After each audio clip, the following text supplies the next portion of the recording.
Hello everyone, welcome to my another blog. তো আলহামদুলিল্লাহ আমি অনেক ভালো আছি। I hope you guys are also well. তো আজকে আমাদের ছিল একটা ইফতার পার্টি। তো আমি আর আমার প্রাণপ্রিয় বাবা বের হয়ে গেছি ইফতার পার্টিতে যাওয়ার জন্য।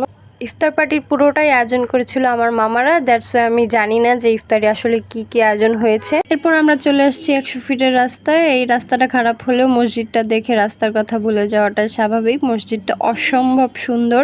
যেহেতু সবাই স্পটে চলে আসছিল, তো সবাই আমাদেরকে অনেক ফোন দিতেছিল। আর দেন আমরাও চলে আসছি স্পটে। স্পটটা হচ্ছে জলসিঁড়ি ক্যান্টনমেন্ট স্কুলের একদম পাশে বা জলসিঁড়ি ক্যান্টনমেন্ট পার্কের একদম পাশে। তো এখানেই সবাই পার্কিং করে রাখছে, যেহেতু আর কোনো জায়গা নেই আশেপাশেই। তো এরকম খোলা প্রকৃতির নিচে ইফতার করাটা খুবই সৌভাগ্যের। জায়গাটা খুব খোলামেলা ছিল, মন ভালো হওয়ার মতো জায়গা। তো এরপরে আজান দিয়ে দিল, আমরা সবাই ইফতারি করা শুরু করলাম। আর এ হচ্ছে আমার বাবা তরমুজ খাইতেছে। এরপর খাওয়া দাওয়া শেষ করলাম। খাওয়া দাওয়া শেষ করার পরে একটু হাঁটাহাঁটি করতেছিলাম। রাতের পরিবেশটা খুবই ভালো লাগতেছিল। এরপরে তারা মাগরিবের নামাজ আদায় করলো। আর আমি এদিকে ভাবতেছিলাম আসলে এই ফুলটার নাম কি। অসাধারণ লাগতেছিল। রাতের অন্ধকারে মনে হচ্ছিল তারারা জ্বলতেছে। এত সুন্দর ফুলটা। কেউ যদি জেনে থাকেন এই ফুলের নাম কি অবশ্যই বলবেন।